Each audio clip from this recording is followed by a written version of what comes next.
Core, presented by TRAXION, welcomes you to the virtual Charlotte Motor Speedway for the second time in 3 weeks. This time, we're on the Roval for the Stadium Nachos 100%ed by Justin Bissanti. I think I got the title name right. Nope. Oh, well, then pull the logo up on the screen, Zach, so I can see what it actually is, because I thought I was right. Oh, my gosh. See, this is what happens when we start early. We're not ready. You ask if we're ready. Yes, we're ready. We go live, and now we're not ready. Would you look at that? There's Harry Tiller. He's back. Your defending champion of this race a year ago. He is back after taking like a month off because of the holiday and working and everything. He is going to try and defend his title here tonight from Charlotte. Burning it down. You can see he's taking qualifying very seriously right now. We have a stacked field of 12 cars tonight. Championship implications for tonight because Briar LaPrade is not here. He's your championship leader. He's already used his drop week, so tonight is just going to be a goose egg for him in the points, and that's going to allow Michael P. Frisch, who's second, Davin, who's in third, to close in the gap, and I know that's what these guys were hoping for. It's the Stadium Nacho Review 100, I missed a word, presented by Justin Bissanti. Thanks to Justin for coming on board for tonight's race. Jacob Pitts, Kevin McAdams, Sean Butler here with you for the call. Zach Johnson is our producer for tonight, as always. And, well, last year was a bit of a wreck fest here. This track is really, really slick this time around, and I kind of expect same story, same results from last year. Track temperature is 129 degrees? It's a scorcher. Oh no, that is... It's a scorcher in the middle of January. Can cook an egg on that. My gosh. Well, the air temperature is 76. That doesn't make any sense. Is the sun on top of the speedway? What happened? The sun is underneath the speedway, apparently. You really are careening towards the sun, huh? Oh man. Really are just on a floating rock heading towards oblivion. God, that went deep quickly, didn't it? I'm sorry. Yep, okay, well, how about this, though, guys? This track is tough. We've seen how difficult it is for the guys to get around this racetrack. 2 chicanes, one on the back straightaway, and then one coming off of NASCAR Turn 4. That's typically where we see a lot of the death and destruction, but last year they were wrecking kind of on the infield part of the course, and I so wish Ryan Vargas was here because he calls the infield part like ET or whatever. He does. Yeah, you want to know what? He says it looks like ET, and I wish he could be here to explain that. Of course, he's not here tonight. He's not racing, unfortunately. Oh, he'll be back next week at Talladega. Here it is. If Zach could turn the blimp a little bit, you know, it doesn't look like ET at this angle. The other way, yeah. Oh, look, he's accelerating. He's reversing the blimp. He threw it in reverse. Going reverse.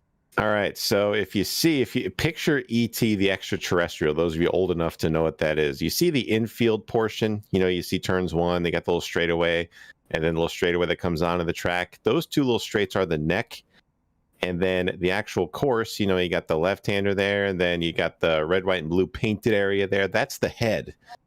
So, and it kind of looks like ET. That's why they call it ET. Don't ask me how they came up with that, but that's what they explained to me. What a professional description. Yeah, well, it's not cool at all.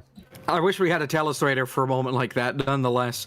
As I mentioned, 12 drivers are running tonight. We'll kind of see what happens as tonight goes on. We'll get to our starting grid in just a moment. But, Kevin, to get around this racetrack, you need to be patient. And I think we're just going to go into this expecting a lot of mistakes coming out of these guys. Well, it seems like, especially with these road guys, you have to be just so smooth. And with it being really hot, I think more than anything, you're going to have to take care of your rear tires. The infield it's really weird. That's the best way I can really put it. It's a finesse type of infield. It's not like, you know, Daytona where you're going down these straightaways and you hammered into the horseshoes on each side. You have to be very, very, very careful not to overstep, because there's a little bit of elevation in there, and then of course you got the chicanes, which are very easy to miss, and if you miss those, you will get a big penalty, not only from iRacing, but I'm sure from Ben Easterday as well. Ben Easterday sees all. Let's go through our starting grid here. We have 3 mug shots that you'll be able to see throughout the night as well. We'll get into that in just a moment. On the front row, No surprise whatsoever. Michael Cozy Jr., who came within a couple of feet of winning last year in the last-ditch effort coming out of the final chicane. Michael P. Frisch lines up on his outside. Gabe Wood lines up in P3, and David Schildhouse will line up from P4. In row number 3, it's Keenan Kusin and Davin Cornelius, a Canadian, row number 3. Row number 4. Gary Owen on the inside. Francisco Scaramuzza will be up top. He'll be one of the faces that you'll see on the broadcast tonight. Right behind them, Justin Malillo, Harry Tiller, last year's winner here at this racetrack. Behind them, Trey Normile and Joey Stone round out our field of 12. Caleb Hoffman, running social media, screwed up yet again, joined as a driver. He is not running tonight. It's a 12-car field. While these guys are doing their pace lap around the racetrack, let's see if we can get a word with our in-race reporter for tonight, because he's sending a face for the camera. Davin Cornelius, if we could bring him up, we'll get a word with him. Sitting P3 in the points, he's talked about, there we go. Davin, you kind of talked about before the race that you feel like you're struggling here, and maybe not one of your better racetracks on the schedule, but no Briar LaPrade tonight, so this is a big opportunity for you and Michael Frisch to close in that points gap. Yeah, not sure what happened to Briar this week, but he already used his 0 drop, so he's getting 0 points tonight, which is great for everyone else in the field, to be honest with you. He's so far ahead. Place is slippy. I'm not that good here. I've never been that good here. But if last year's anything to go by, it's going to be crazy, and hopefully we can scoot through. And I know it's a tough ask, but I'm going to try and beat Frisch tonight. We'll see how well that goes, because I know he's already pulling away in points. And with Briar out of the picture, go anyway. Just wreck him. Just wreck him. I think the people would love to see Michael Frisch get wrecked. I was going to ask, is that a plan? Just run him over? No, I don't think that's ever been a plan, but... yeah. Sometimes it happens even without a plan. We'll see. Listen, I give you exclusive permission to just run over Michael Frisch. He'll understand. Don't worry. Thank you, Sean. I appreciate that. Oh, yeah, no problem. He'll be fine about it. All right, I'll let him know. I mean, last week Frisch talked about just running over LaPrade if he were to show up. Of course, he didn't show up. Maybe he scared him away. Best of luck, Davin, starting from position number 6. We'll hopefully talk to you later on tonight. Hopefully. We'll see you. So the field will come through 3 and 4. NASCAR 3 and 4, that is. On restarts and on the initial start, they will not be taking the chicanes on the back straightaway like you saw just a moment ago. They will also not take the chicane here on the front straightaway. They're also going to do that under caution flags to try and speed things up a little bit. So they'll come through, they'll mow over this innocent line of cones on the front straightaway and head to the restart zone. Now they figured out where they're going. Green flag, we are underway. What in the world? Gabe Wood is asleep at the wheel, and everybody's going to go right on by him. Oh, Frisch. Oh, no, it's happening already. Frisch gets to the lead. Cozy's going to try to fight back on the outside. Schildhouse moves into third. And it's all breaking down already. Nobody wrecked going into turn 1, surprisingly. But now the infield section, the track temperature and the narrowness of this racetrack and the sausage curves, it's a recipe for disaster. But so far, they're navigating everything pretty well. Here comes Schildhouse. He's going to take over second spot. He has yet to win a points-paying race in the core. Of course, he won the All-Star race by about 1.5 inches over Justin Malillo here 2 weeks ago. He's going to try and get himself a points win and lock himself into the All-Star race for next year. He sits P2 with P. Frisch right behind. Last time we went to a road course, Schildhouse did pretty well when we went to Canada. So maybe a little bit of momentum for him and got around Frisch. That's a pretty big name at these these road courses. So if he can stay in front of, you got Keenan behind him as well. If he can stay in second here, even for this first stage, that's pretty impressive. But at the moment, Michael Cozy Jr. is gone. He's already about 1.5 seconds ahead of the field.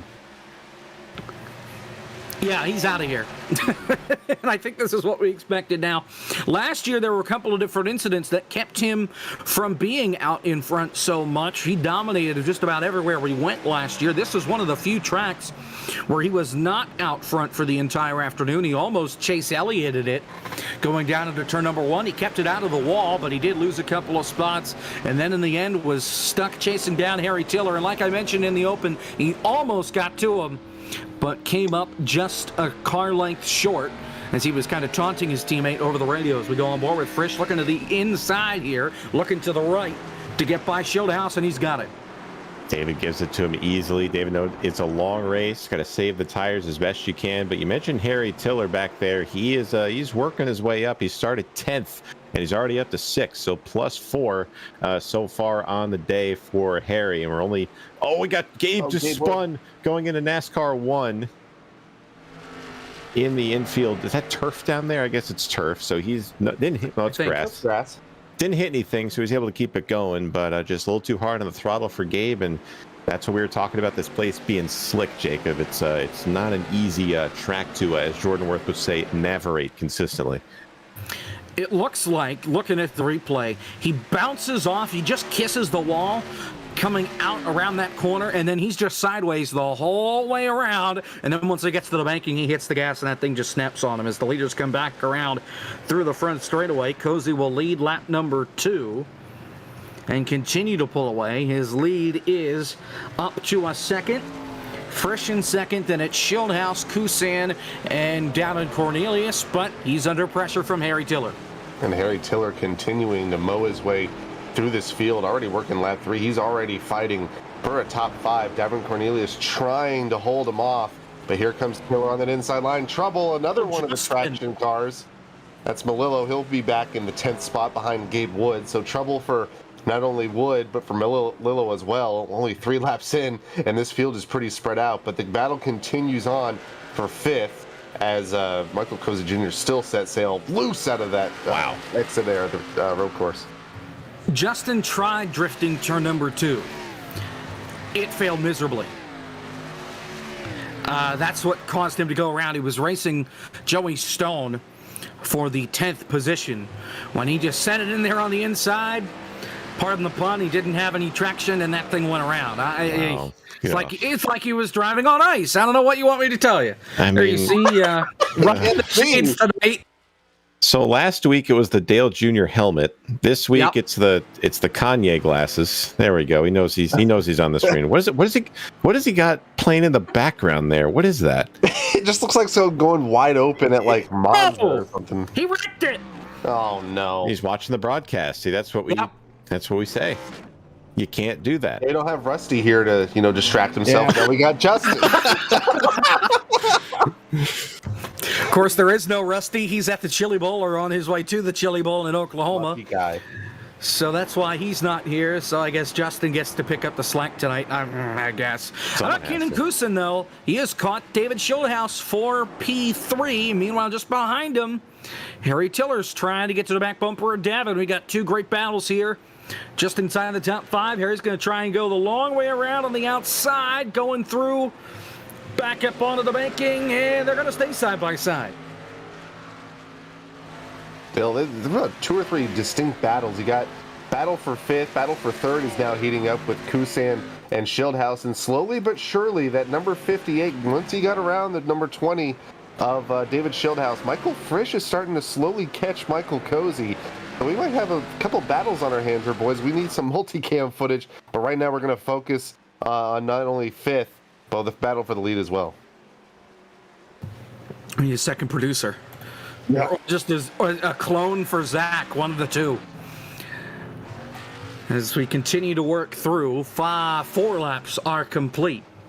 As there you see the battle for 3rd, Schildhouse. That thing just does not quite seem to be in the racetrack. He seems to be sliding around a bit, and I think that's going to open the door for Keenan to get by. Of course, he's familiar with drifting, and I'm sure he's got to do a lot of it around this racetrack with how slick it is.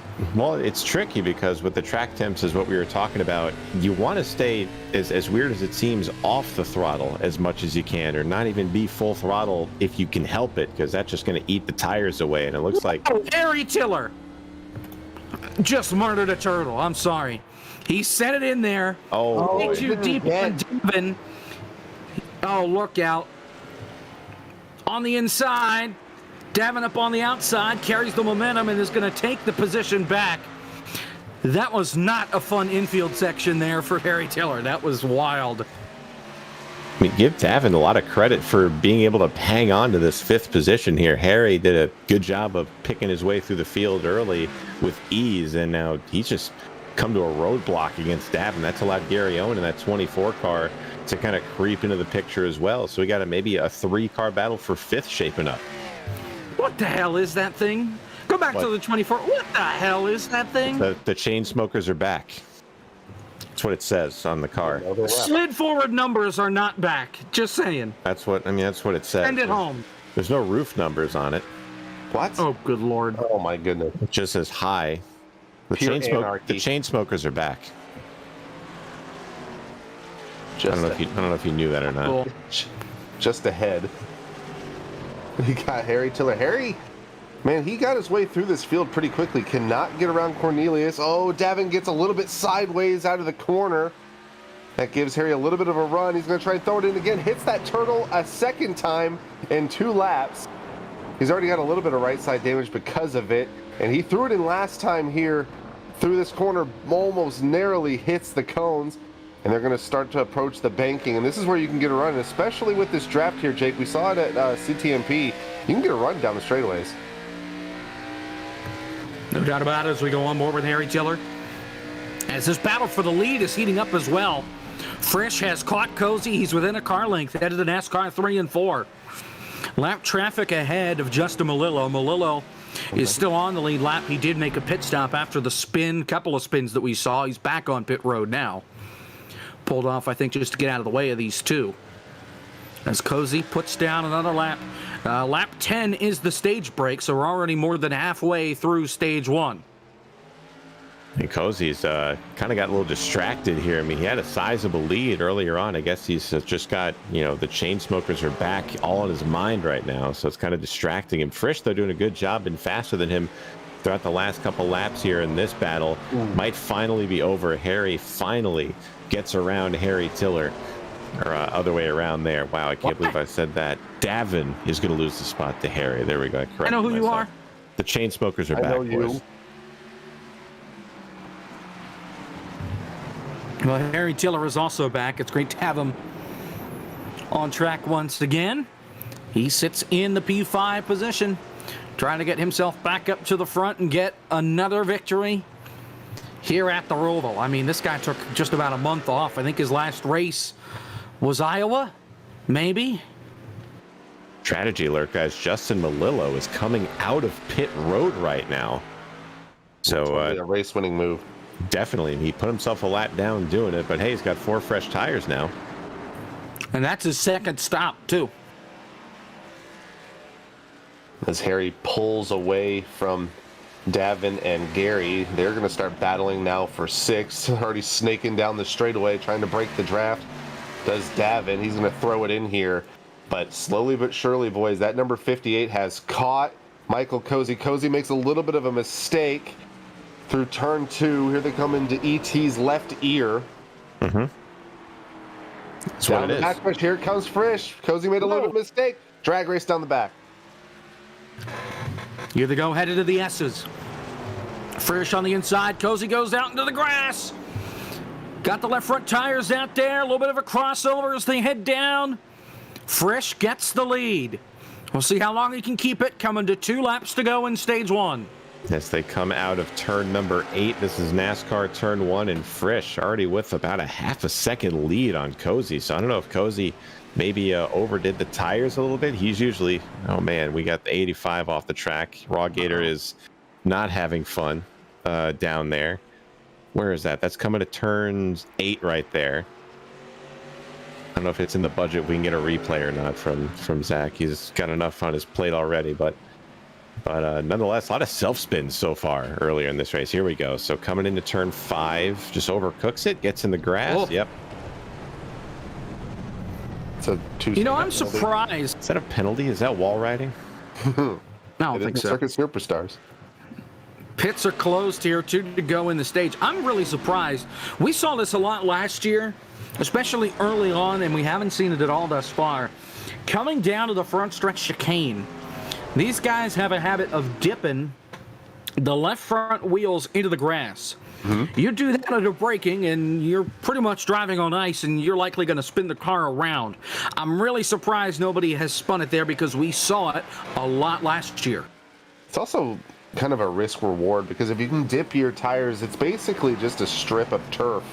So you still have just enough grip to slow it down, but it also cools your tires down just a little bit entering the corner, and that would help you tremendously on the long run. So I think we'll start to see that, especially from guys like Frisch and Cozy. I think if, push comes to shove and they're going to really start pushing it and, making sure that they run as fast as they can run, I think we'll see that more and more towards the end. But we've still got a really good set of battles. You got Cozy and Frisch, you got Schildhaus here, and Kusan still hounded him through the chicane.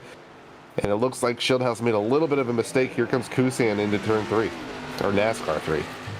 I think those tires on Schildhaus, especially the back tires, are just screaming right now. As we're coming to 1 lap to go here in stage number 1. And Keenan's going to come around with P3. As you saw them both kind of dip it off into the grass. And Schildhaus, I think that's going to be considered cutting the chicane. And yeah, he used to back off a lot. iRacing probably gave him a 3-second time penalty there, which is the most unrealistic thing I've ever seen in my life. You pick up half a second, maybe, cutting that, and you lose so much time having to give it back. It's unbelievable. Yeah, I mean, it's iRacing. What are you going to do? But give a call to Keenan. I mean, he is having a great run so far to start this race. Started in the 5th position, has been in the top 5 from the jump in that 03. Could be on his way to his 3rd second-place finish of the season. He wants to go to victory lane. There's no doubt about it. There's always a chance. Oh, David. With a late restart, it happens tonight. As this is Davin and Gary Owen. This is P6. Coming around back onto the speedway. Last lap, stage 1 still. A little bit surprised that Davin isn't battling up front like he did up in Canada. Maybe it was home field advantage for him, but now in 6th, and we were talking about earlier the point situation with Frisch coming here to most likely win the stage. That'll bode really well for him. As Breyer's not here, here comes Frisch through the finish line last chicane. He's going to win stage 1. He will win stage 1. He gets 5 bonus points with the stage win. Then Cozy, Keenan Kusan, David Schildhaus, Harry Tiller get points out of this first stage. You saw Gabe Wood for a moment there on the broadcast. He went wide over in turn 5 and lost a bit of time, but was able to keep it straight and keep the fenders on it. Justin Malillo will get the free pass. And let's speak here, since we've got forever to get around the racetrack. Let's speak with our stage 1 winner, Michael P. Frisch. So Breyer's not here, so you don't have to wreck him this week. And here you are, winning this first stage. This certainly helps in trying to get the championship lead. Yes, it does. No Breyer here. That's just trying to get maximum points here tonight. Mickey Mouse. Yeah, you know what? You try to keep my pace up right here. The 1v1 me, Sean. Mickey Mouse. But that kind of came by surprise. Me and Cozy are pretty damn near on top of each other here at the end of the run. It's just gonna come down who saves the rear more. Between you two and Harry, who do you think has the best shot so far from what you've seen? Do you think you've got it over those Harry two? doesn't give one single fuck. He will throw it in 100 miles back on us. Wow. Language. Sorry. We apologize for that language. Is this a PG-13 stream? If it is, you're allowed 1. E10 plus ESRB. All right, I'm sorry for my language. Get your bleep thing on. I know you have it. You know what, you son of a. There you go. But as I was saying, if it was us 3 under a blanket, I'm definitely throwing the coin at Harry because he'll give us the bumper and he won't care. All right, well, best of luck as look out, Justin Malillo. Yeah. Hey, Frisch, how'd the Colts do this week? Sean, Hey, you're welcome. Just like you say to all the Colts fans, you're welcome. From an Eagles fan who made the playoffs without Carson Wentz to the team that got Carson Wentz and didn't make the playoffs, this is what you asked for. Tough. Don't yell at me about it. Very tough. As the popular saying goes, you just hate to see it. Yeah, you really do. Well, not me, actually. I'm fine with playing Tom Brady. I'm okay with it. What is Harry doing? He's gonna wreck that He's thing. just back there. having fun. He's been trying to wreck it for like 5 minutes now. Everybody on pit road.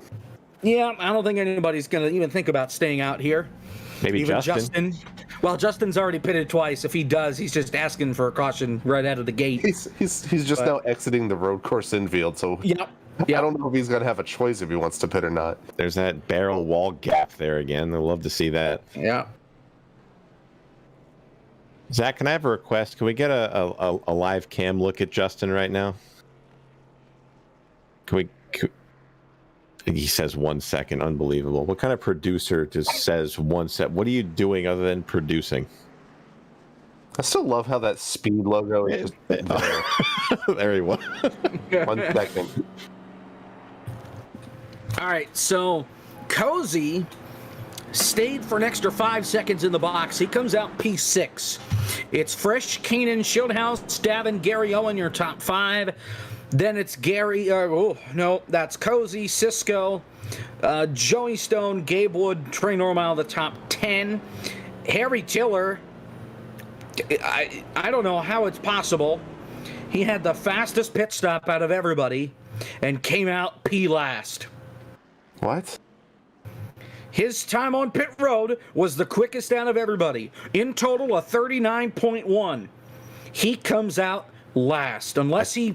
I think he sped because he at a pit road he just stopped and let everybody go. Oh, that's possible. That also makes sense. So watch this. There he is. What is Trey doing behind it? Well, anyway, so there's the right sides are down on the, and then the left sides go up on the famous number 69. Drops the jack and he is down and away. He's going to come out third, and then he just exits and then he just stops. He stops. He definitely sped. He definitely sped. Actually, are they 1 to green right now? Yes, they are. Yeah, so I'm still going to bring him up because it's quick. What happened? Harry. I sped on purpose. I'm just trying to have some fun with this. Wow. It's Fair enough. I had a good battle with Davin there. Yeah. Are you that bored, Harry? I'm not bored. I've got nothing to lose. How about battling for the win? Are we going to see that tonight? Yeah, we'll see. We'll see how this run goes. I feel like I got the speed to be up there with Frisch, but it's I don't know. I'm just here to have some fun. All right. Best of luck, Harry. We'll let you go for the restart. Cheers. That is Harry Tiller, driver of the 69. He will start in 11th. Only Justin Malillo will start behind him since he was the wave around. Frisch and Keenan on the restart for stage 2. End of the stage is lap number 20. Let's see if anybody biffs it going to turn 1. Green flag. Well, they all maneuver around the cones when they come to the restart. Excuse me. All right, so we saw Cozy do this last year. He just locked up going into 1 on a restart, but everyone looks like they make it through very clean. Frisch gets through. Schildhouse is through to 3rd behind him, and they're side by side. It's Davin and Gary. Cozy trying to find a way through as they make their way into turn 3. Gary dips it out really wide there. That's going to allow Cozy to sneak in underneath. He takes position number 5 away. He'll try and chase after Davin, but now the battle for second between Keenan and Schildhouse. We saw it before, but for P3 earlier. Now we get to see it for second. Yeah, new recipient of that second spot right now is Kusan because of Cozy's mishaps on pit road, but David Schildhouse looking to regain it back. He had it on lap 1, now looking to regain it on lap 13, but very similar to what we saw on the initial start on this restart. Michael Frisch already opening up a gap of about half a second down the backstretch going into the chicane. We'll see if Schildhouse can close it up, and behind them here comes Cozy. He's looking low on Davin. He's going to get back in line through the chicane. That's because Davin sent it into the chicane. Now, can we take a look at Cozy for a moment? I see it too. I know what you're talking about. It's a glitch. Okay, so on the broadcast it's fine, but for me, the left front tire for Cozy is absolutely discombobulated. Where's he going? I don't see that at all. Launched himself over the turtle there. The sausage chicane, not chicane, sausage. What do you call that again? Just sausage. But no, what it does here is if you hit those a little too hard, there's a visual glitch. And there's goes Cisco. Uh-oh. He might have done just that, but if you hit the sausage too hard, it kind of looks like the car just breaks the suspension, or whatever wheel you hit it is. David is just all over the place, but unless you hit it really hard, the car is going to be fine. That happened a couple times in practice that I saw, but unless you monster truck over it, I think you're going to be okay. Or you're at Daytona on the back stretch. Oh, I'm not looking forward to that. I forgot about that. Oh, just hit the wall. Coming out of the corner, he bounced it off the wall. 4 miler around. Oh, caution's out. We got 2 cars wrecked. Our first caution for contact. It's all the way in the back of the field. Trey Normile and Joey Stone, and Joey got some help. The turn 8 has been calamity corner so far. We saw Gabe self-spin out of this corner, and yeah, as you said, Jacob, as you see on the replay again, Normile just got into the back of Joey. This is considerably far back. We'll set it up for you. Okay, here we go. Trey in the 85, Joey in the 5, coming to the corner, and Trey just too hard. Boops the back of the 5, and around they both go. No damage, no contact, though. Neither No harm done. I think he'll be all right. That's a Is he caution. on board? It is. Hey, we're desperate to bunch the field up together. Ben is on top of it.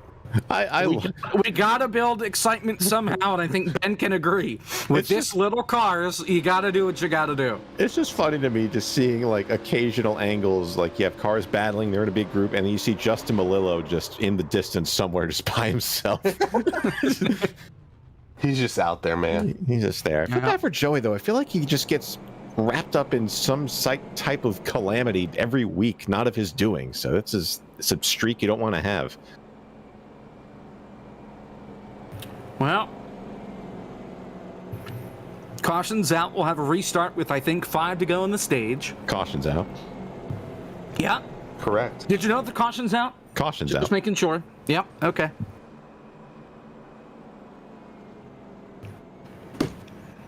Justin, how does it feel to be caught up? Time? No.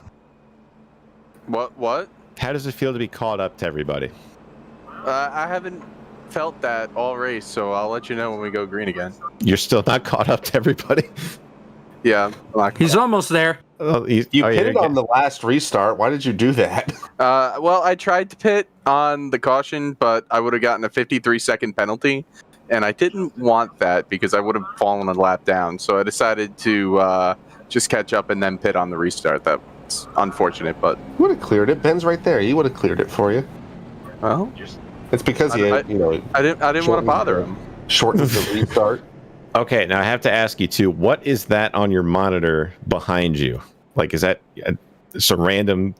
Do you know the Traction YouTube channel? Yes, we do. Traction, they're great people. They actually sponsored the series. Yeah. That's the Traction Really? YouTube channel behind me, and that's specifically Dave Cam, and he is racing at. I see that. He's definitely He's at Lime Rock. Dave's a good guy. I watch Dave's stuff a lot. He's very good. What's Traction's YouTube channel name, by the way, for those that don't know? Well, it's youtube.com/TractionGG. There we go. What should they do when they get to traction.gg? They should like every single video like I did. They should subscribe. They should hit the bell so that they can get notifications, and definitely bookmark it, and whatever else kids do with YouTube these days. All right. Well, there you go. Thanks for breaking out the glasses for us, Justin. What can we expect next week, too? Can you give us a hint, or is it a surprise? Oh, I have no idea. I just found these. They were lying around in a desk drawer, and I was like, all right, we're throwing them on for tonight. Are you going to go full out for the throwback race in 2 weeks? Oh. Well, that would probably require me to grow a mustache, which I can't do that. So I don't know. We'll figure something out. So Zach suggested a fake one. Don't do that. No, I'm not going to do that. Don't do That's that. lame. All right, we'll let you go, Justin. Thanks for. I was going to say one more question. What rowdy flavor do we have tonight? Oh, I don't have any ready flavor. That's only for Mondays. We got a plethora of them back there. What do you mean? Well, just capitulating to every sponsor that you link to. Listen, all right. I love Rowdy Energy, and I love drinking it on Monday nights. But listen, my heart can't take that. So. Just so good. Listen, when is what exact days and what network is the FTF Speed Weeks on? FTF Speed Weeks is going to be on FTF_GG on Twitch. And we are going to be, I don't know, next weekend? Not this upcoming weekend. Saturday but and Sunday? Saturday, Sunday. We're doing qualifying for 4 hours on Saturday, qualifying for 4 hours on Sunday. Then we're gonna have some duels, and then once we get everything all lined up, we're gonna be back the following weekend. We're gonna have some alphabet soup for y'all, and then we're gonna do some tiny text racing, and then we'll eventually have the main event on Sunday. So. All right. Well, I can assure you there will be qualifying controversy again this year. I will make sure of that. Sure. To give you guys a headache. But thanks for talking to us, Justin. Good luck for the rest of the way. Thank you, Sean. Thank you, Kevin. Thank you, Jacob. Thank you, Zach. I didn't do anything. Just thank you. Thank you. That's Justin Malillo, guys. That was a very What a guy. long-winded interview with Justin. Yeah. I mean, it killed a lot of time for the That's caution. true. So. That's very true. Now, is there a point with all this FTF.GG stuff that, good grief, we could wind up in a booth together outside of Core for the first time in like 5 months? It's very possible. You know, we got Zach pushing the buttons with 25, at least 25 races for the Cup Series, and then Poor Zach. you know they.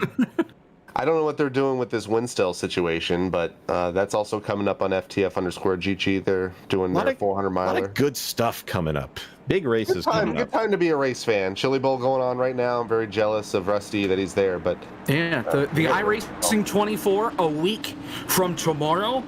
Well, there are two splits, one at 8 p.m., then one at 8 in the morning, Saturday morning on the East Coast. Yeah, I know a lot of the field is going to be participating in that. Then the real 24, and then after that, we go NASCAR racing. Just a green flag on the restart. Davin tried to stick it up the middle, and they're locking up. Oh, brother. barely hung on there. I thought Frisch and the rest of the field were going to hit that wall, go into that heartburn turn, but they survive for right now. Battle for third as Cozy makes the outside line work around Kusan, but here he comes down this short chute into the what is this, the right-hander? I don't know. Turn 5 is what it's called. I just call it ET's right ear thanks to Kyle Riley and company. And they come into the downhill and they're going to get back on the banking here shortly. The neck. Here we go. Frisch continues to lead. We will have 3 to go in the stage when they come back around. So the fresh tires work it out for Cozy. He's jumped up into P3 with Keenan in P4, Harry Tiller in P5 as they head to the bus stop. And Harry got a little sideways, almost 3 wide, clobbering some turtles, almost gets hit by Gabe Wood, and here comes Davin storming up the outside. Davin looking for a 2-for-1 out of the chicane right there. So he's alongside Harry Tiller, maybe not going to make the pass, but he's going to have the preferred line heading into turn 15 right here as they head into the front stretch chicane. Turned him! And there goes Gabe Wood into Gary. That's going to bring out the caution. Not yet. Maybe. Yes, caution's out. Man, that as our friend Travis Brown says, that wreck is like an onion. It had a lot of layers to it. So we'll get a replay on this one as soon as Zach can dig the footage up out of his VCR. But How about net code across the board? yeah. Oh, Net code between Davin and Harry, net code between Gary and Gabe, pretty much in the same spot. The only one that we actually saw contact. Yeah, that might have been was contact regardless. Was when Gabe came back across. It might have been, but it was still early that contact happened. And Harry gets to go through the field a third time. Oh, which Cisco. I'm sure he's okay with that.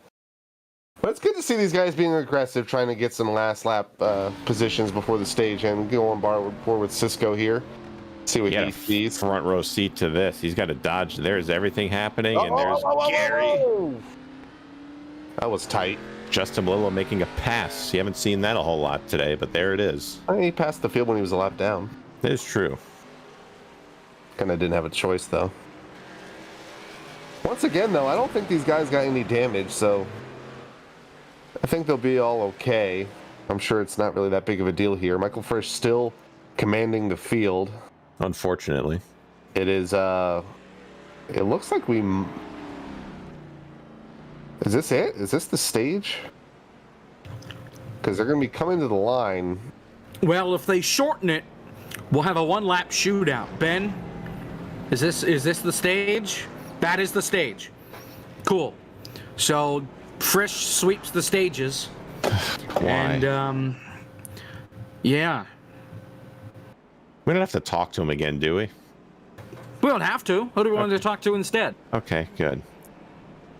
I don't know. Shieldhouse is here. He's P2. Yeah, we could talk to David. We could talk to David Shieldhouse. We'll talk to him about second. the conversation we had on Twitter. Okay, yeah, okay. All right, yeah. Jake, take it away with David. Here he is. So, P2 so far. It seems like you're out of shape just about everywhere, and I don't think it's you. I think it's more the track and the temperature. Is it really that tough to drive? Where is... What? Harry? Hold on. Zach, go to Harry Tiller right now. What the hell is he doing? I just watched him go off, lock it up, and go hit the wall. What? He's having a jolly good David? time. It's going to be banned from core quicker than Kevin's banned from Cracker Barrel.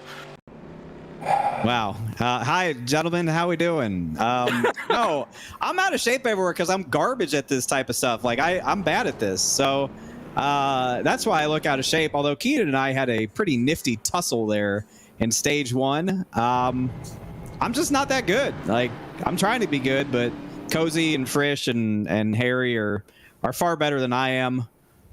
So, I think I can finish 5th, maybe 4th if I can beat Keenan. What if you're able to wreck them all, or they all wreck themselves going into turn 1? Then what do you think? Well, then I think, I gotta just miss the wreck. I don't know. You gotta wreck pretty damn hard here to put yourself out of this thing. I don't know what the 2 cautions have been for, but probably nothing too chaotic. Everyone pretty much has a fast repair left. So, just gotta be around at the end. Weird things happen. People can make mistakes. So you just gotta put yourself in position to capitalize on those mistakes, and maybe something good will happen. Now, what's this Twitter conversation that you guys were talking about as we were dragging down? Well, it's one where we were talking about Kevin and his antics at yelling at waitresses at restaurants we go to. I do not yell at them. Okay. It's not... It's more closely tied to the Cracker Barrel in the infield of the new Daytona. Yeah, obviously we saw that Barbara got promoted. We were all very happy for her, and then Sean interjected that, I'm going to go over there and start yelling at her or something. I gave her my congratulations, and he just interjects about something that happened, I think at this point, 6 years ago. It's still very relevant to the conversation, Kevin. Where does the buck stop? Honestly, we have to ask ourselves, where does it stop? Where do we draw the line on this waitstaff abuse? When Kevin finally stops yelling at waitstaff I am aware, appreciates their work. I am aware I have a vibe about me, and I have a tone when I talk in public, especially to waitstaff and servers. I tip them very handsomely in anticipation of my existence. So they get paid back more than they probably should because I know. Do you think your tip of 20% is more than the emotional damage you do to them? David, how it work? David put it very well on Twitter. He said you project your irrational anger onto them. It's not irrational. So the whole story behind this is we were at a Cracker Barrel once, and then Kevin, they accidentally charged him $2 for extra cheese. I actually think it was just $1. And Kevin lost his mind. I did not lose my mind. You're being very hyperbolic with this. You're losing your mind right now. Because you're making it up. I'm not making it up. I was probably a little bit stern, but I wasn't like, hey, get over here. What is this? I was like, excuse me, it just looks like you charged me an extra $1. You took your receipt out and then pointed it at the waitress. What do you want me to do? Hey, you charged me an extra $1. What, do you have proof? Yeah, on the receipt. Like, I showed it to her. I don't know what you're... Show me the receipts! Yep. I don't know what you want me to do. Kevin just wants to dumb it down so he doesn't seem as bad of a person in that situation I know as he was. I have a history of this, but you're blowing it way out of Listen, proportion. if anybody knows how volatile you are, it's David. That's true. We were talking about it on his stream a couple nights ago. It's officially going to be 15 years we've known each other this year, so long time. Literally half my life. Yeah, who says that men are afraid of long-term commitments? Unbelievable. Yeah, it's just with other men. What? Wait a sec. Wait a minute. Grace, cover your ears, Grace, cover your ears. We're going green. David, thanks for being here. Maybe we'll talk to you again. Thanks, boys. All right. Just like to point out, Shuthouse made it through without swearing. Michael P. Frisch cannot say the same tonight. Here's the restart. 20 laps to go. This is stage 3, green flag. It's also the halfway mark of the race. Look at this 3-wide. Keenan Kusin goes up the middle. Frisch on the bottom side. Schildhaus to the top, and they somehow made it work through one. They're still looking 3-wide. Frisch glances to the inside of Stone, but he thinks better of it. Normile's all over the place, and it is calamity on this restart as they head through turn 3. Trey pulls over and lets everybody and their mother by in turn 4. That's gonna. Everybody except for Justin got by through all of that. As here comes Schildhaus, he gets by Joey. Now here comes Keenan to the inside as they go through turn 5. At least I hope this is turn 5. It is. You're right. Correct. Okay, cool. Bad with numbers, so you never know. As here they come out onto the straightaway. This isn't a straightaway, by the way. This is a corner. How about turn 8? Oh, Gary. Oh, corrected. Oh, back into the wall. We stay green. Right in front of Harry Tiller. Harry got a bit of damage on both ends of the car. He got hit from behind by Gary Owen. The chain smokers are back. Harry says he saw nothing. Meanwhile, battle for third. Davin and David a little bit behind Michael P. Frisch. And behind them, we have a pack of cars. Gabe Wood is now all over the back end of Joey Stone. They were side by side through NASCAR turn 3. Here comes Gabe. Throws it in. Oh, boy. I don't know if he's going to be able to make it work. Well, there he goes. That's going to be a penalty. And it looks like Keenan's maybe going to go for 2 for 1 here. Going to go thread the middle between Stone and Wood. Wood's going to have to concede the spot eventually because of the time penalty. And that's going to move the number 03 back into the top 5. But right now, it just seems like it's the Michael and Michael show. Cozy and Frisch just trading blows. These guys are just going back and forth for the lead spot. It's a 15-second penalty for Gabe. You hate to see it. How about Davin? Sitting here in P3. Remember how he said he sucks here, or he thought he sucks here? Well, surprise. Top 3.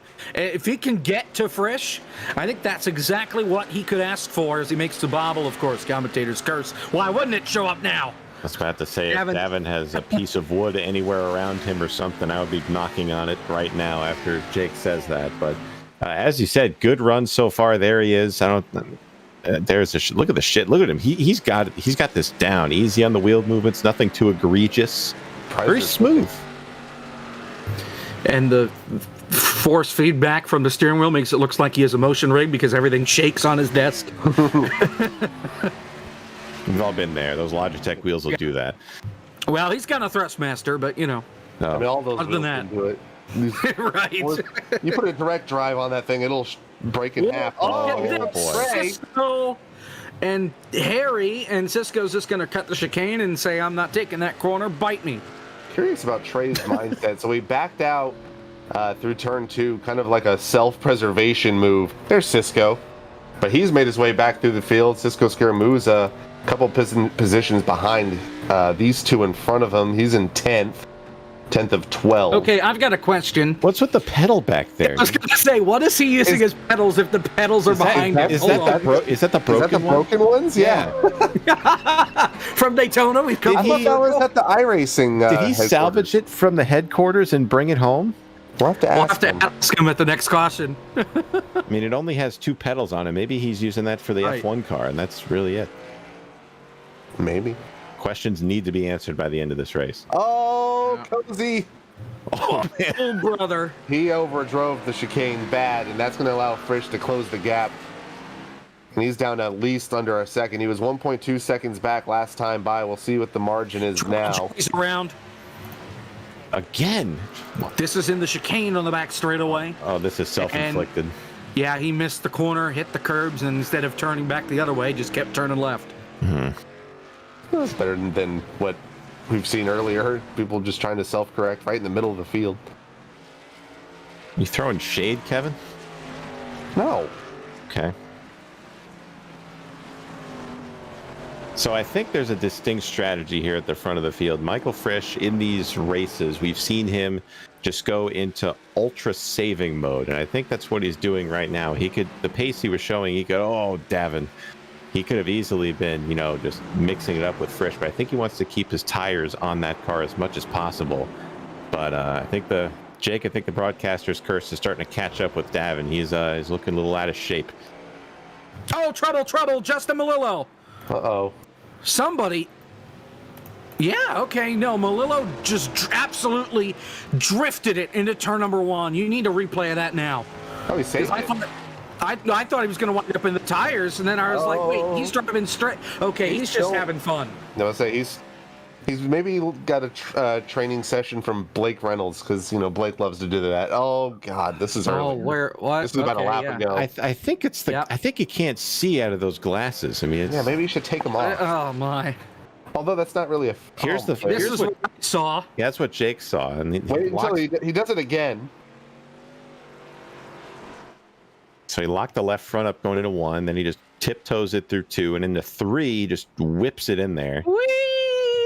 I thought he was going right for the Bank of America sign. Goodness.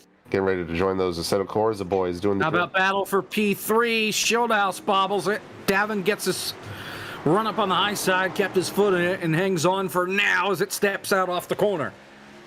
We might have a 3-way battle for third. Here comes the number 03 of Keenan Kusan and that Kia Stinger. If Davin can hold off Shieldhouse just a little bit longer, I believe Keenan's going to have a shot at 4th. And he is there. He has closed the gap quickly on that number 20. Through the banking, here they come. Going to be 3. Basically, just single file. Let's see if the 20 of Shieldhouse can get a run down this backstretch. 15 laps to go when they come back around to the start-finish line. And so they come to the chicane on the backstretch. They are throwing it in there. You ain't kidding. Oh, he got into the back of him, but didn't reckon.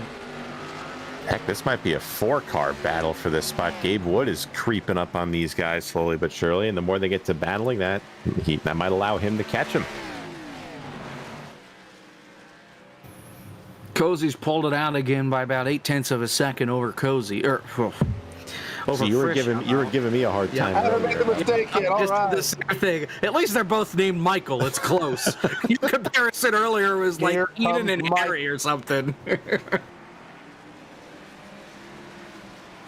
Seems like these guys are switching back and forth and who's the faster of the two. Cozy was faster the lap before. Frisch was faster that time by. So I think they're playing a little bit of saving games right now with how long this run's going to be. Well, and Frisch is on the fresher tires by 4 laps, which under caution, or I'm sorry, under green, I think is none because we had the caution right away. So the tires are pretty much even though they pitted at different laps. Is here Shieldhouse once again trying to set Davin up eventually for the backstretch chicane. Let's see what draft you can get here through NASCAR Turn 2. David, it doesn't really look like he's looking to make the pass. He might just be kind of trying to stay close enough to force Davin into a mistake. So we'll see if the ice is pumping through the veins of Davin to keep that thing under control. Good chicane there.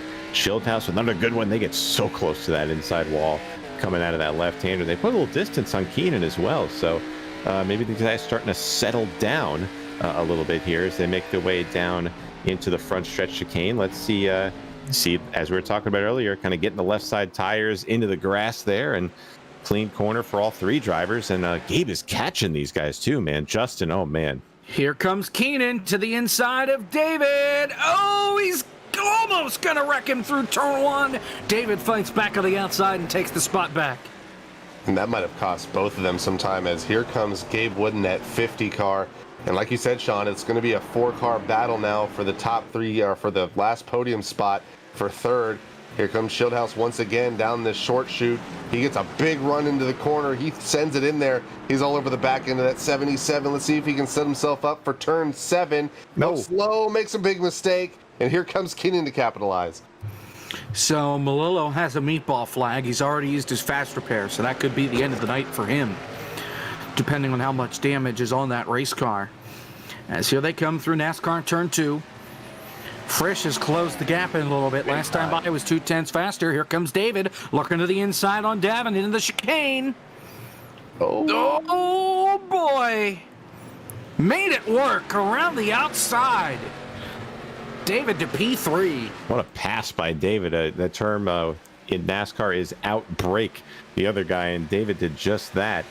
No contact between either of them that I saw. It was a clean pass, so good hard racing, but this battle is far from over. Davin closes the gap right back to the front straightaway and across the line.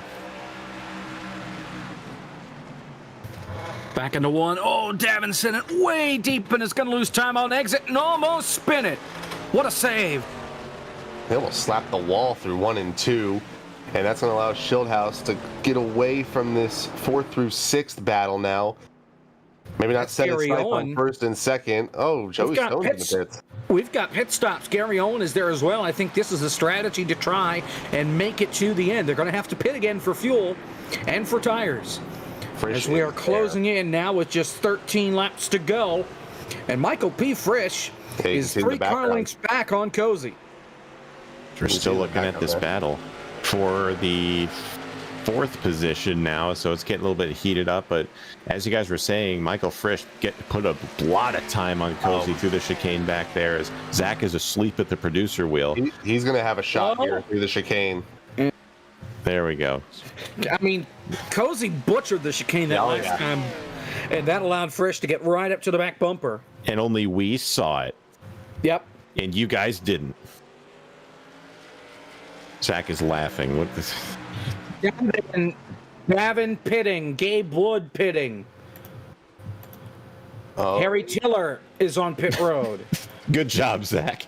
As back to the battle for the lead. Frisch is going to the inside in turn 2. Oh, he threw it in there. Yep. But if you're on that third, I don't want to say third lane, but that outside lane going into that right-hander, I think that's turn 4, you can get a pretty good run down this short street, and that's how Cozy kept the spot for right now. But it looks like these two, and then David Schildhaus and Kenan Kusan, pretty much the only guys who have not pitted yet. So we'll have to keep a close eye on that and see how much of a benefit it is to pit. It looks like it's about 2 seconds faster on the score sheet as far as tires, but Cozy's still hanging on. Top 6 have yet to pit. Cozy, Frisch, Schildhaus, Keenan, Trey Normile, Cisco. All need to pit before this race is said and done. And Cozy, he biffs it again. Here comes Frisch right to the back bumper. It's been that backstretch chicane that's been the trouble spot, and Frisch is going to go the long way around to the outside and now get back in line. Something, who gets the best traction, something between these guys. But Frisch is pitting. Here's the strategy call. Frisch to pit road, no mistakes, gets it slowed down to 40 miles per hour, and Frisch with the strategy, the undercut attempt.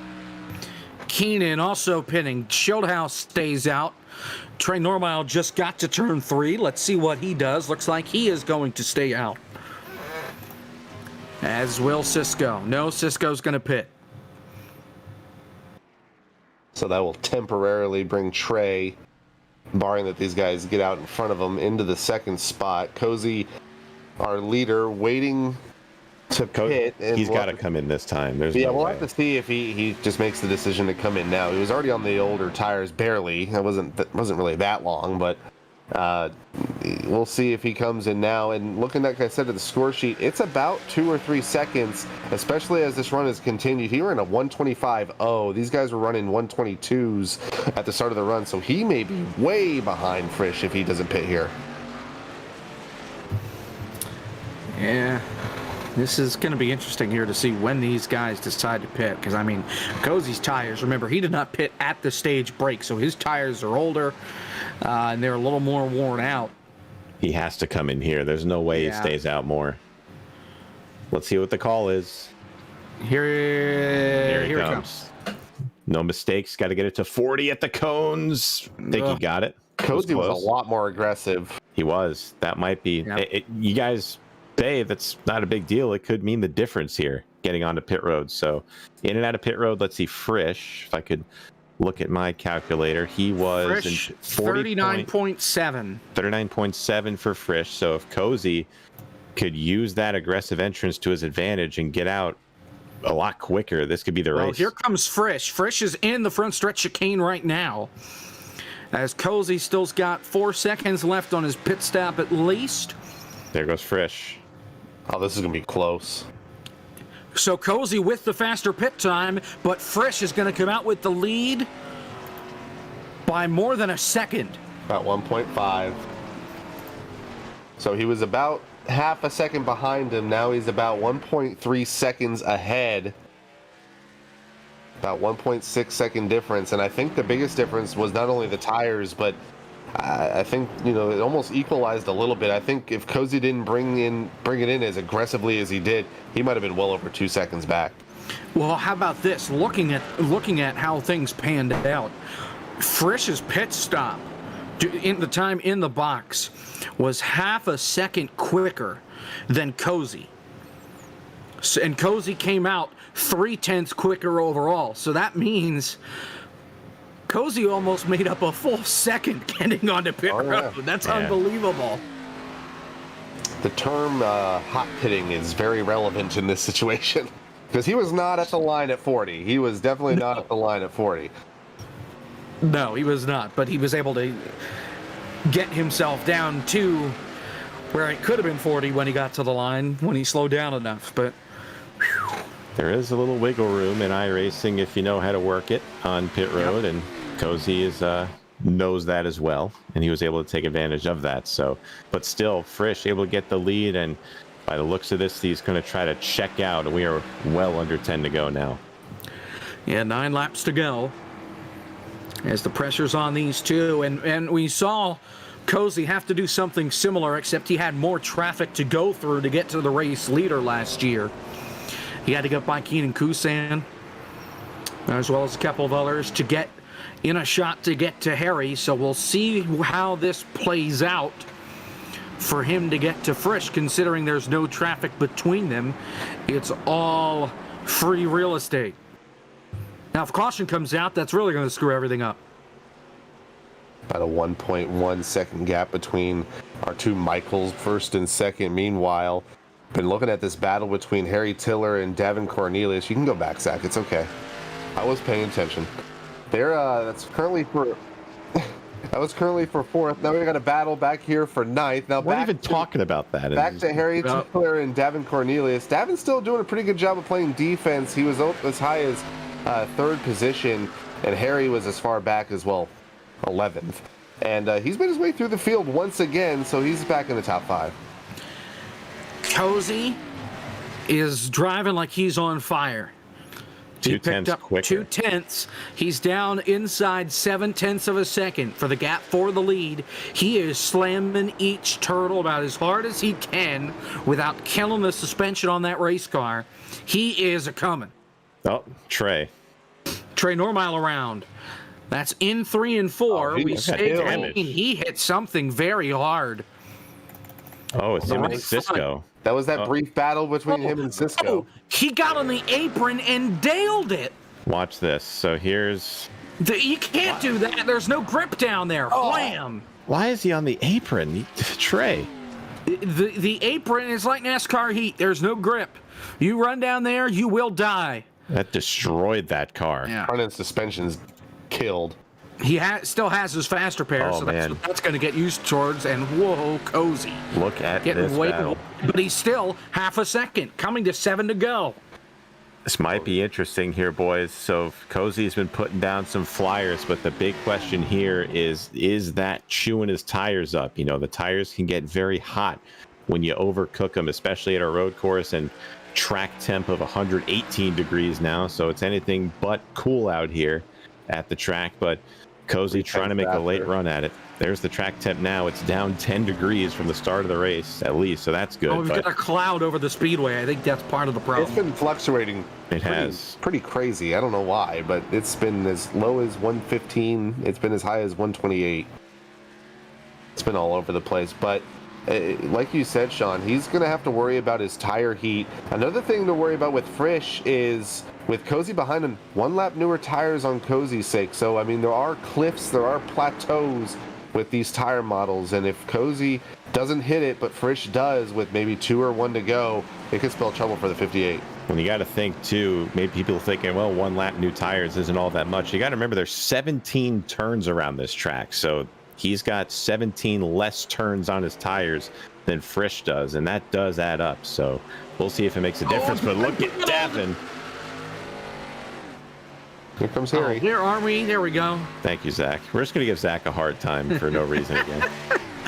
He at least came over and said, oops. It wasn't on purpose that time. Oh, and he just slammed Oh, something. Davin, on Davin. man. Oh, look out. This That could be didn't work. punching if it's and enough. Gabe just Oh, and spun Gabe, for no that's reason. 2 cars. That's 2 cars. No They're caution. still- One of them's they're off still course, going. though. We stay green. With 6 laps to go, Gabe Wood and Davin are in a crash. That is not what Davin needed for points. He's outside the top 5. Did Gabe just spin behind that, trying to avert it? he I did. think that was what it was. He was just reacting to it and spun it. Yeah, he almost Here's the killed replay. ball. So there's Davin throwing it in. I don't know if you want to do that at this corner, and Harry clips him. Gabe saw it happening, and he just locked the rears up, and I almost kind of agree with Ben's no call because I do. Wow. it's basically 2 one-car incidents, and one of them is in the racing line. Davin is obviously off track, so he's not in the way. So I'd say keep it green. My question for Davin is, getting into the corner, okay, how do you get out of it if you're throwing it in from 2 cars back on those guys? I don't know. But back to the lead, Frisch has opened it up a little bit more. What was the plan, I think, is the question we should Right. ask about that. What were you thinking? What was the thought process?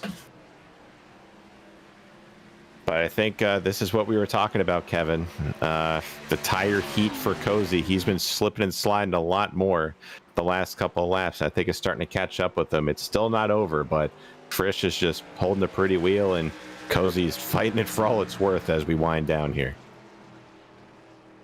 Yeah, it's kind of equalized a little bit. Last time by, Frisch was faster by 4 100ths. This time by faster by 13 100ths, almost a 1/10.5 over Cozy. So I think another thing to factor in too, maybe Cozy is, well, never mind, he's slipping and sliding still. I was gonna say maybe he's trying to back it up and get that one last ditch run with 3 or 2 to go, but these guys might be equalizing here. It might just be a heads up race.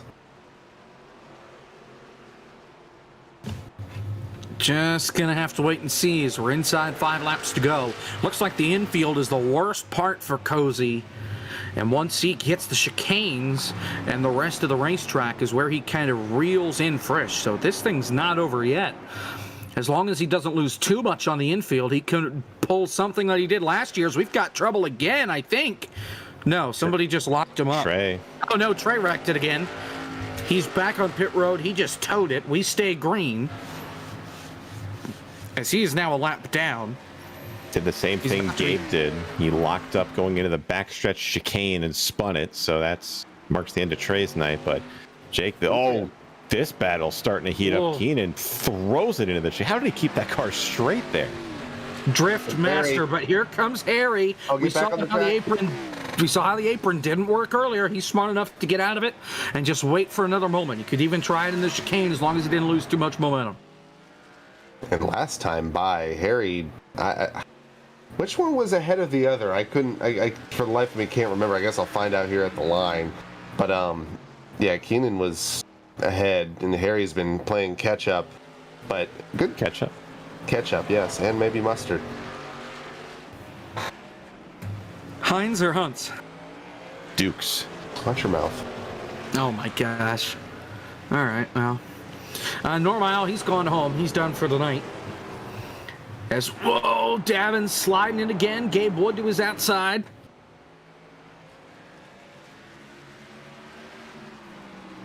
As there you see Justin back there, he's 8 laps down after having to sit in the pits for 10 minutes while they fixed his race car, since he's already used his fast repair. Cozy's back in this thing, by the way. Only a 2-car length gap between our leaders. Same thing. It's very similar. It's weird because when Cozy was out in front, he made mistakes into the chicanes and out of the chicanes. And now it's the opposite. Here comes Cozy. Oh, he's going to battle for the lead at the line. Here he comes. Frisch butchered both chicanes that lap, and here comes Cozy to the inside and takes the lead away in turn 1. Man, 3 oh, laps to man. go, and Cozy is gone.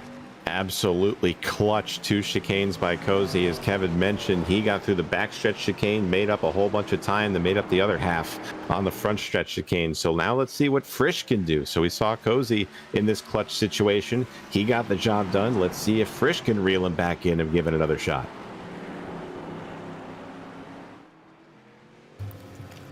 through 6 and 7 as they head to turn 8.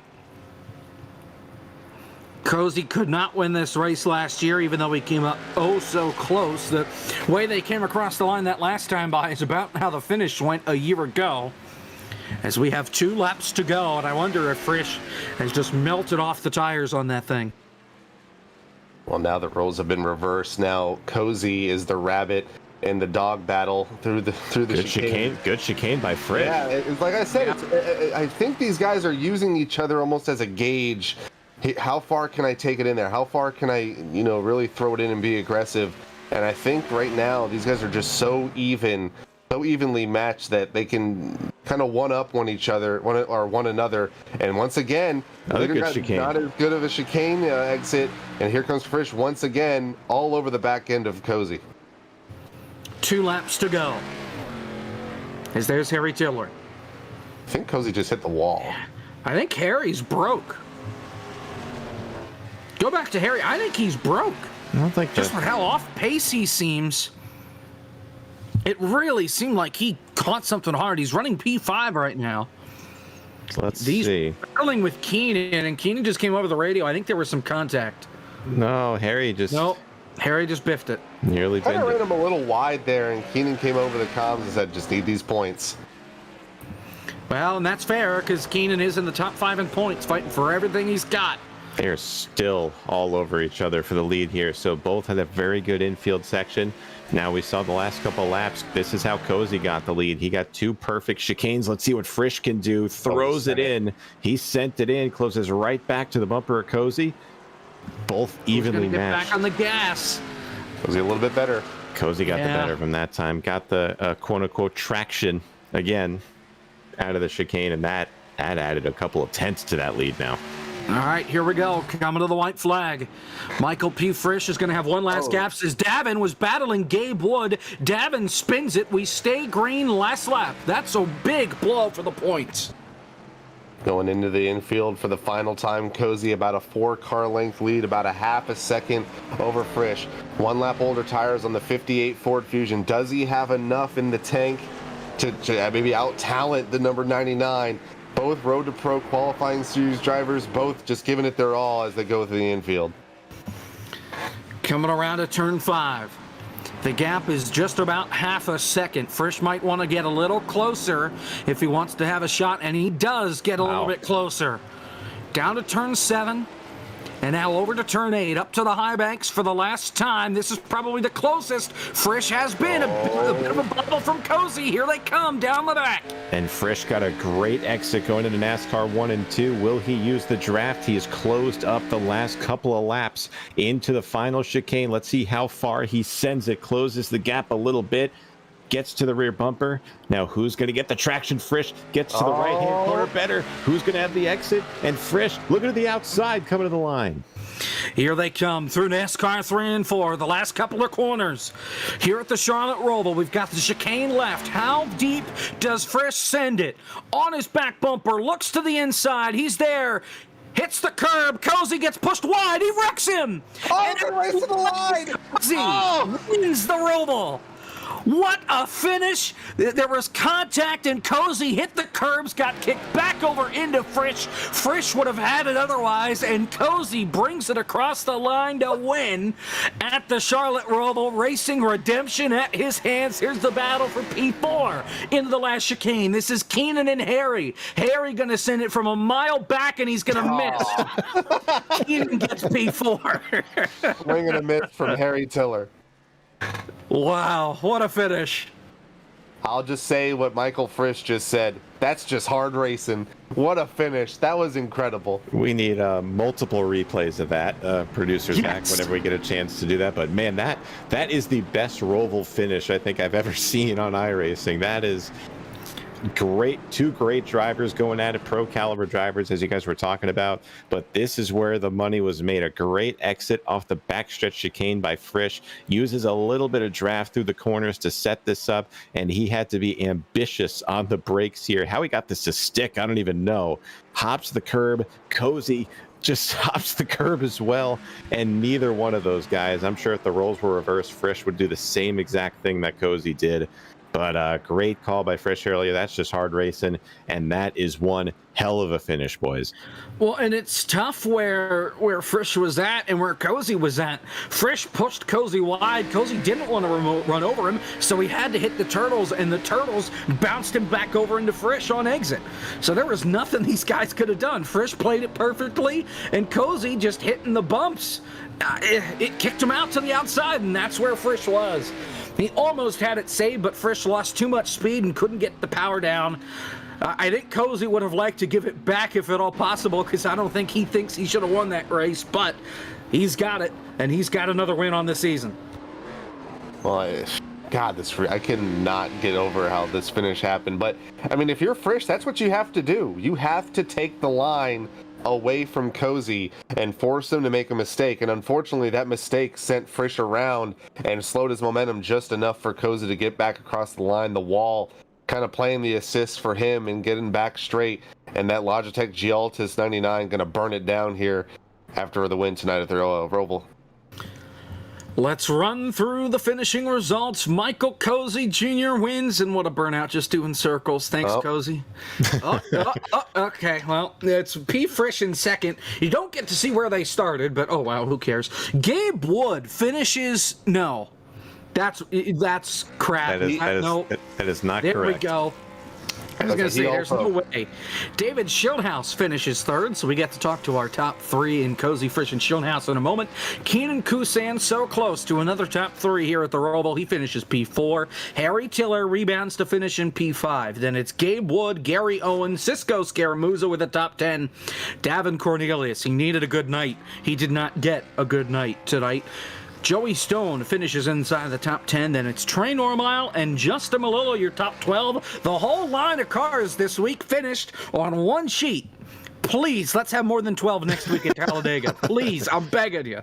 I don't know, real quick before we bring our top three in, I don't know if we showed it. Davin was turned on the final lap by Gabe Wood. There was contact, but Davin was already sideways, and from the quick camera angle that I looked at, it was tough to tell. He's already sideways and out of the gas, and finishes him off. Oh, yeah, there it is. Yeah. So I don't think there's anything Gabe could have done, even if he tried to avoid him, as Cozy, as per usual, gets to paint his dick and balls on the front straightaway in his burnout. Nice. He hasn't been able to do that in a while, so he gets the job done tonight. Let's talk with our top three, beginning with our race winner, Michael Cozy Jr., the lone guy on the top three that we didn't get to talk to tonight on the broadcast. Maybe not how you wanted to win it, but you won it, and that's what matters. Yeah, no, I had a great car tonight. Good job by Frisch. He battled me like crazy to the end, and I got to say, we had ourselves a hell of a battle there at the very end. It was a really fun race. Hey, there it was all right. I was grabbing a beer. That was the worst timing, man. Well, what's up?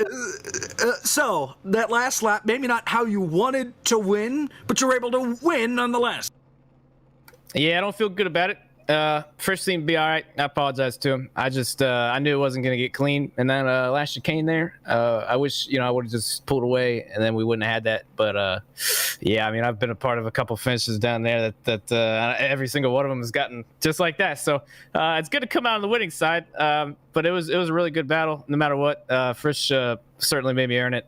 He was a lot faster than me most of the race. So I had to sit back behind him on fresher tires, kind of figure out what I was doing wrong, and kind of put it together. I got lucky. I think he made a mistake in the last the backstretch chicane and allowed me to get up to him, and then hit the chicane. I just got that exit better and got up underneath him.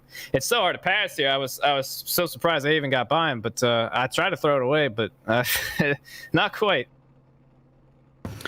Now you're out of the points conversation this year because you've missed a couple of races. So, is the plan for these final three, Talladega, North Wilkesboro, and Atlanta? You wanted Atlanta last season. Is the plan just to say, hell with the points, I'm going to win them all? Plans never change, man. Show up, try to lead as many laps as I can, win the race. It's always what it's been, always what it will be, I reckon. We love to hear it. Well, best of luck next week at Talladega in the Xfinity cars. It's going to be a lot of fun. And, hey, you never know. You can come out on top. You never know with those plate races. Best of luck, and we'll see you next week. All right, thank you very much. Michael Cozy Jr., your winner tonight from the Roval.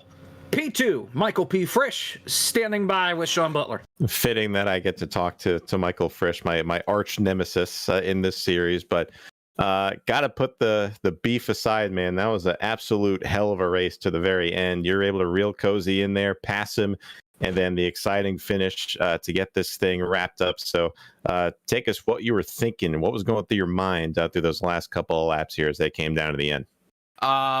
Well, once I made the mistake in that final chicane, backstretch chicane, pressure went up immediately. Heart rate was going. I knew I couldn't run his pace, that I had to kind of cool my stuff down a little bit and kind of, make that little charge at the end. So just had to pace myself there just a little bit, not let him get too far away from me. And I seen that he was getting a little bit loose on a couple corners that I could take advantage on and get the run out. And it just worked out in the end. Not really though, but it was, in my opinion, it feels like a win when you have these kind of battles and you're that close to somebody, and after a 20-lap run to come down to that, it's just, I cherish those kind of moments, and it was just absolutely nuts. I mean, for what we saw, I said it was the most exciting Roval finish I think I've ever seen on iRacing so far. So you guys definitely put on a good show. But I mean, that last chicane, rolls reversed, that happens to you. I mean, you said over the radio that's just hard racing. So any bad blood towards Cozy there, or that just good hard racing in your mind? I think me and Cozy at the end of the night, both of us being very competent and high talented drivers, that was just hard racing and going for the same real estate in the final corner. We know what's on the line. We know Breyer's not here, so we want to maximize points. And honestly, I probably would have done the same thing he did, so I don't take anything away from him. And that's I said that as well, so wouldn't put it past you guys. Nonetheless, both you guys are racers, did an excellent job with that finish. So next week, Talladega, what's the plan? Hopefully Breyer is, he misses another, race. That'd be great. But Talladega, we got to we're in win situations at this point, and we got to maximize on stage points over Breyer because he's got such a big gap over us, like almost a whole race. So we got to kind of capitalize here in these final couple of races. Well, nonetheless, you can't be disappointed with that second place finish, Frisch. So excellent show put on by both of you guys. And good luck next week at Talladega, man. Hopefully you can come away with the win in that one. Thank you, guys. Jake? All right, before we're not going to show points yet because I don't think this math is right. Yeah, okay. So DT agrees with me that it's not done because it still showed like in a row, by the way. It still showed a 50-point gap between Breyer and Frisch, and that shouldn't be possible. So we'll check on that. But Kevin has David Schildhouse, your P3 winner. P3 win. He finished third tonight, which he said he sucked here. He said he thought he'd be lucky if he finished fifth. He finished third tonight. David Schildhouse, winner of P3, according to Jacob Hits. You said that you were not good at these, so you pretty much just proved that you're a sheep in wolf's clothing. So you're out here trying to battle with the guy with Cozy and Frisch, and you somehow managed third tonight. Tell us about it. Well, Kevin, let's not look past the fact that I was over 20 seconds behind those two.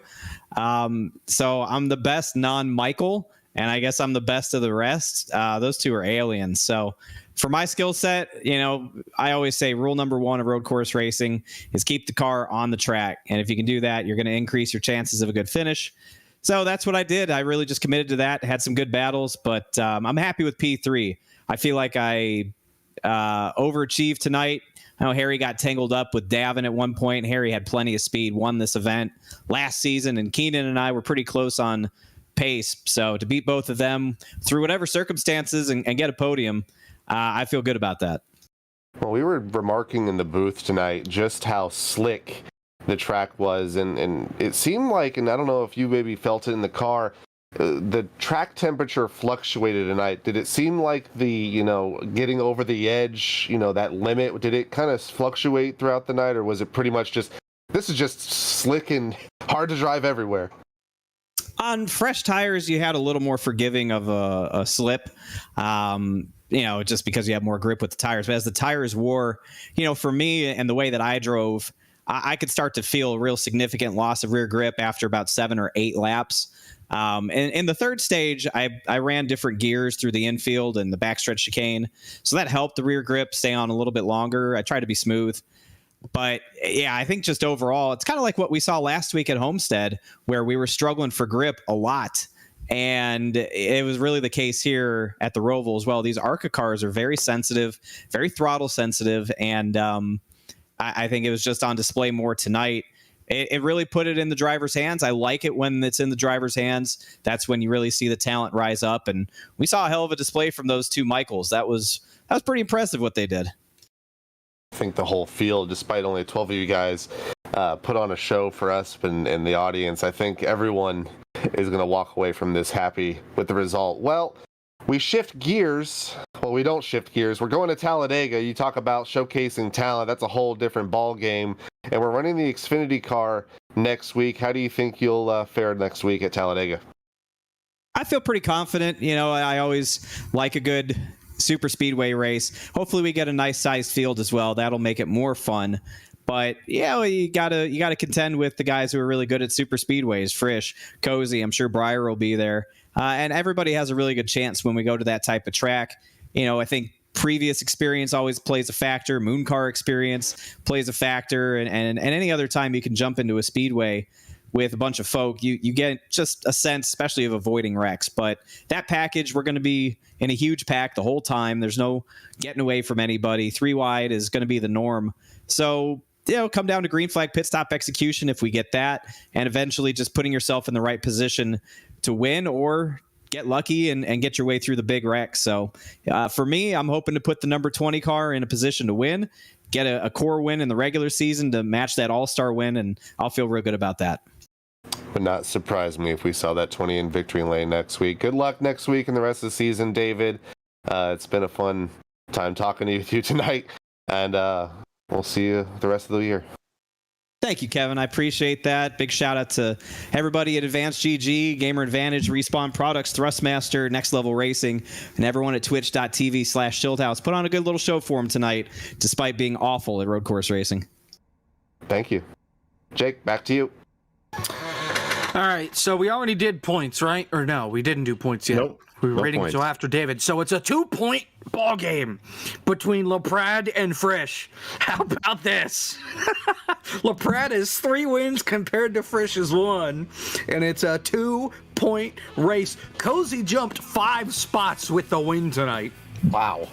And jumps up into P6, 4 points behind Schildhouse. Keenan right in there. Davin, who has made every start, the lone guy in the top 5 that has made every single start.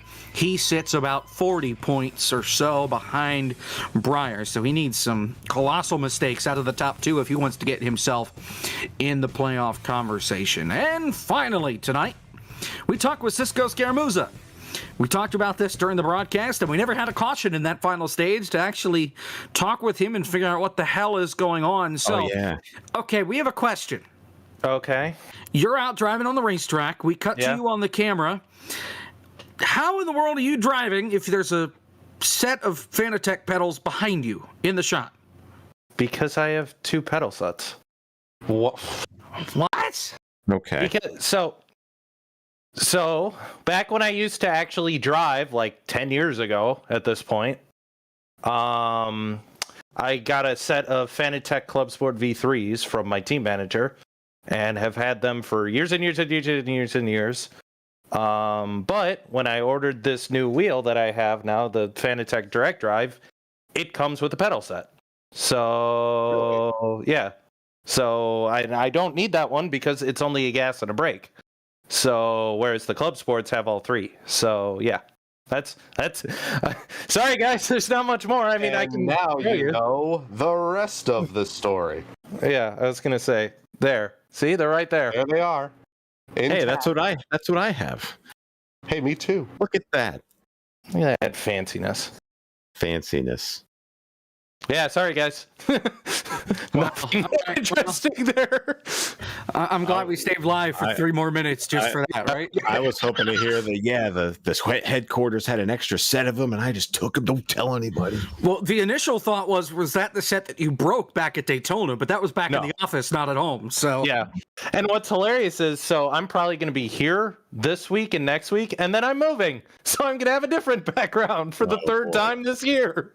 Perfect. Well, best of luck with the moving. Best of luck at Talladega, and we'll see you next week. Godspeed. Yep, see you next week. Final thoughts, gentlemen. I mean, what's been said about this race that hasn't been said tonight? I mean, this is one of the most exciting road course races I can remember seeing in any form of competition in iRacing. So, great finish between 2 great drivers, and we go from turning right and left to turning left at a very high rate of speed next week. So, tale of 2 different tracks next week, and I'm excited for it.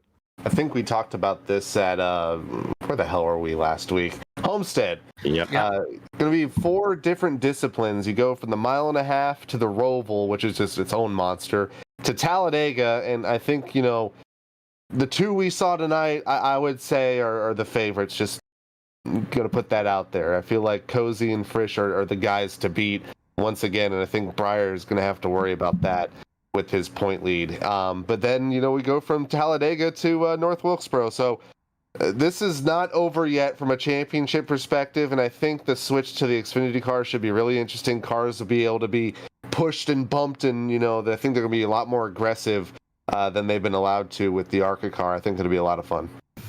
That's right. Just a reminder, back in the Fall Brawl, we ran 2 races with the Xfinity car, 2 races with the ARCA car. Well, we liked the ARCA car when we went to Daytona, at bumpy Daytona, compared to the smooth Daytona with the Xfinity car.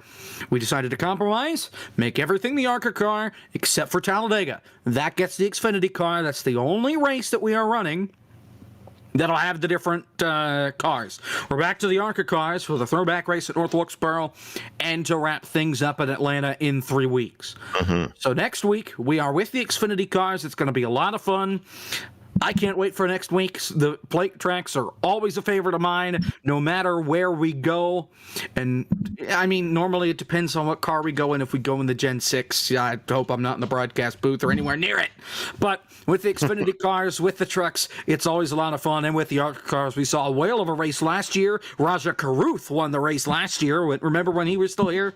So we'll see what happens next week. In the meantime, for our producer, Zach Johnson, for Kevin McAdams and Sean Butler alongside with me, I'm Jacob Pence. Thank you so much for watching the core presented by Traction and the Stadium Nachos review 100 presented by Justin Bissanti. I think I got that name right. Yep. Michael Cozy Jr., your winner. There's the logo. We'll see you next